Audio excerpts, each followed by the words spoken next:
நம சிவாய வாழ்க. നാഥന്റെ പാദം വാഴ്ക. മാണിക്യവാചക സ്വാമിയുടെ തിരുവാചകത്തിലെ ശിവാനുഭൂതിയെ കുറിച്ചിട്ടാണ് ഇവിടെ കവി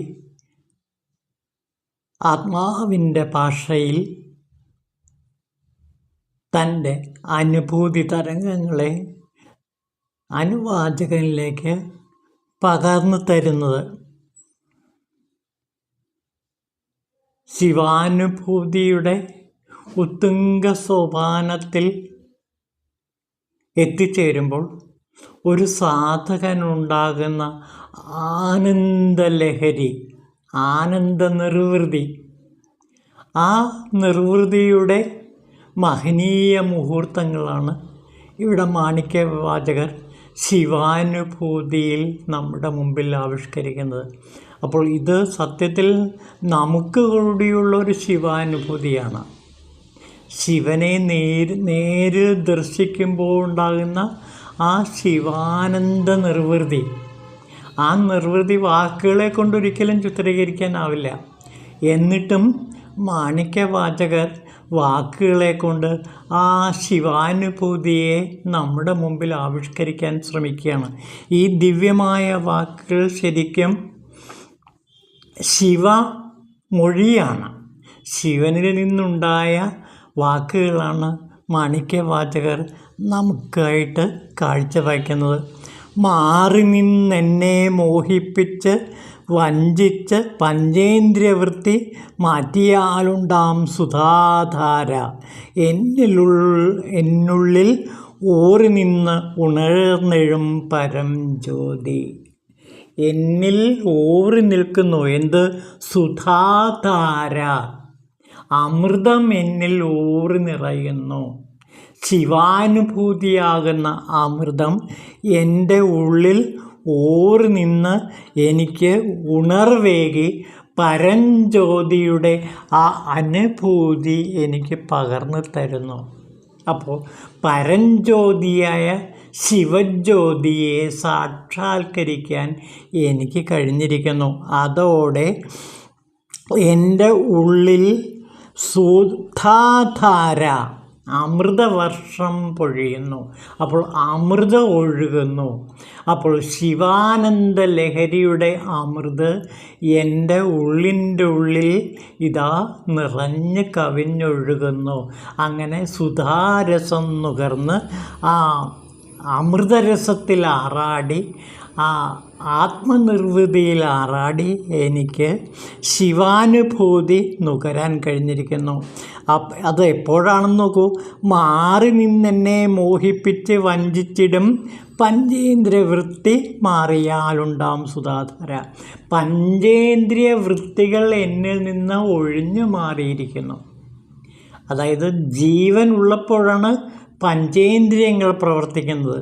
പക്ഷേ പഞ്ചേന്ദ്രിയങ്ങൾ പലപ്പോഴും സ്വതന്ത്രമായിട്ടാണ് പ്രവർത്തിക്കുന്നത്.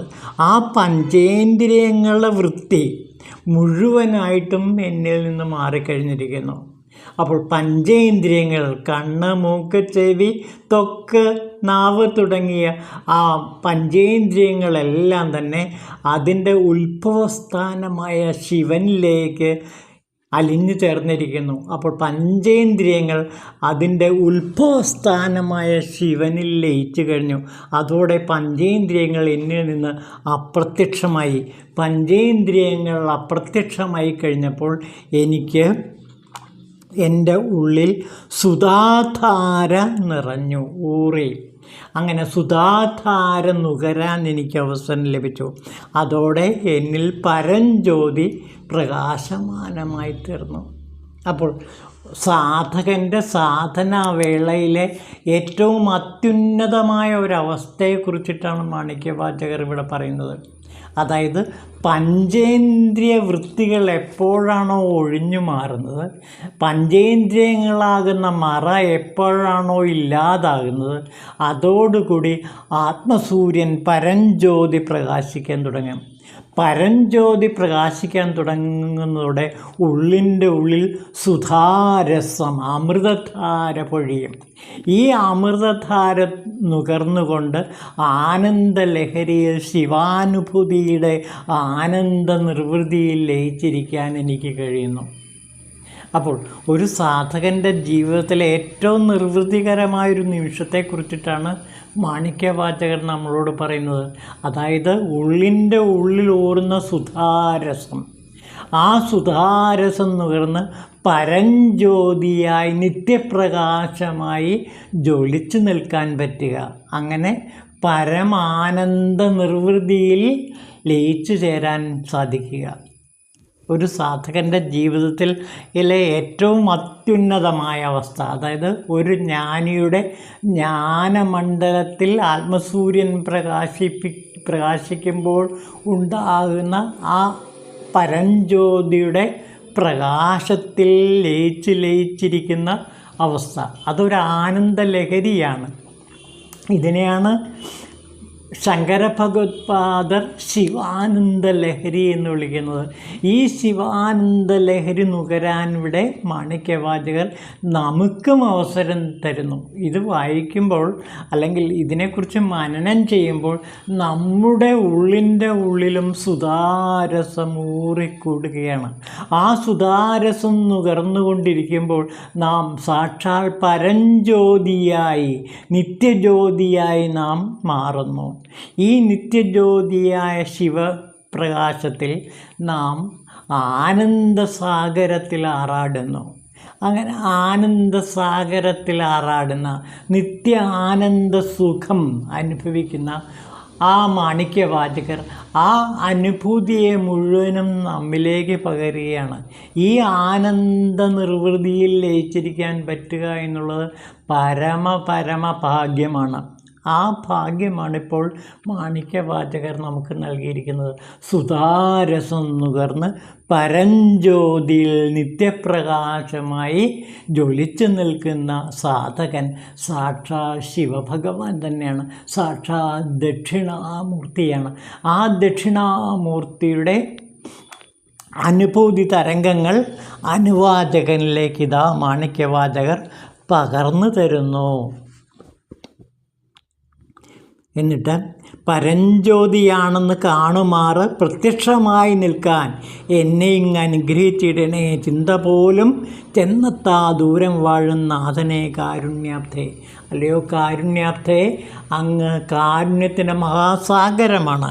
അങ്ങ് എന്നെ അനുഗ്രഹിച്ച് ഈ സൗഭാഗ്യം, ഈ മഹാദർശന സുഖം എനിക്ക് നൽകി എന്നെ അനുഗ്രഹിച്ചിരിക്കുന്നു.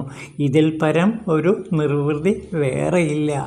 ഏതിനും മുമ്പും പിമ്പും മുഴുവനായും നിന്ന് ബന്ധത്തെ മാറ്റുവോനെ, സീമയില്ലാത്ത നാഥ, ഉടലും ഉയരിനെയും നന്നായുരുക്കി വിട്ട് അരുളിനെ തന്നോനെ, ഞാൻ എന്ത് നന്ദി ചൊല്ലാൻ, ഞാൻ എങ്ങനെയാണ് ഇതിന് നന്ദി പറയുക? മാണിക്യവാചകർ പറയുകയാണ്, ഈ മഹാശിവാനന്ദാനുഭൂതി എനിക്ക് പകർന്നു തന്ന അല്ലയോ ഭഗവാൻ, അങ്ങയുടെ മഹാകാരുണ്യത്തിന് ഞാൻ എങ്ങനെ നന്ദി പറയും? ഇത്രയും മഹത്തായ ആ ആനന്ദ നിർവൃതി എനിക്ക് അരുളിയ അല്ലയോ ഭഗവാൻ, ഞാനിതിന് പ്രത്യുപകാരമായിട്ട് എന്താണ് ചെയ്യേണ്ടത്? എനിക്ക് നന്ദി പറയാൻ വാക്കുകളില്ല. വാക്കുകൾ ഇവിടെ വഴിമുട്ടി നിൽക്കുന്നു. ദക്ഷിണാമൂർത്തിയുടെ മൗനത്തിലേക്ക് ഞാനിതാ മാറിപ്പോകുന്നു.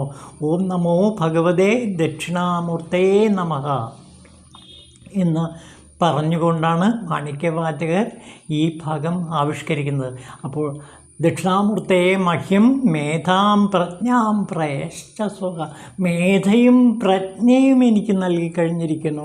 അല്ലയോ ഭഗവാൻ, അല്ലയോ ദക്ഷിണാമൂർത്തി, അങ്ങയുടെ മേധയും പ്രജ്ഞയും നൽകി എന്നെ ശിവജ്യോതിസാക്കി മാറ്റിയിരിക്കുന്ന ഈ ആനന്ദ നിർവൃതികരമായ ഈ അവസ്ഥയിൽ അല്ലയോ ഭഗവാൻ, ഞാൻ എങ്ങനെ നന്ദി പറയുന്നു? ഞാൻ ദക്ഷിണാമൂർത്തിയുടെ മൗനം ആസ്വദിക്കുകയാണ്. ഏതിനും മുമ്പും പിമ്പും മുഴുവനായി നിന്ന് ബന്ധത്തെ മാറ്റുവാനേ. മുമ്പും പിമ്പും നിൽക്കുന്നത് അങ്ങാണ്.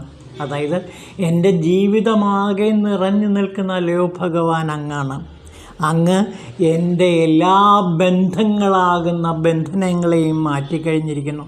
സീമയില്ലാത്ത നാഥ, അതിരുകളില്ലാത്ത അനന്തമായ സീമയില്ലാത്ത നാഥ, ഉടലും ഉയിരിനെയും നന്നായി ഉരുക്കുന്ന അങ്ങ് എൻ്റെ ഉടലും അതേപോലെ ഉയിരും ഇപ്പോൾ ഭക്തി കൊണ്ട് അങ്ങയോടുള്ള സ്നേഹം കൊണ്ട് ഉരുകി ഇല്ലാതായി തീർന്നിരിക്കുന്നു. എന്നിട്ട് അരുളിനെ തന്നു എനിക്ക്, അനുഗ്രഹം, ശിവാനുഗ്രഹം എനിക്ക് തന്നരുളി. അതിന് ഞാൻ എന്ത് നന്ദിയാണ് പറയേണ്ടത്? എങ്ങനെയാണ് ഈ നന്ദി പറയുക? എനിക്കൊരിക്കലും വാക്കുകളില്ല. നിതാന്തമായ ദക്ഷിണാമൂർത്തിയുടെ മൗനത്തിൻ്റെ ആ മഹാമൗന സാഗരത്തിലേക്ക് ഞാനിതാ നിർവൃതിയോടെ നീന്തി തുടിച്ച് ലസിക്കുന്നു. എനിക്ക് വാക്കുകൾ പറയാനേ ഇല്ല. ഞാൻ എങ്ങനെ ഇത് പറയും?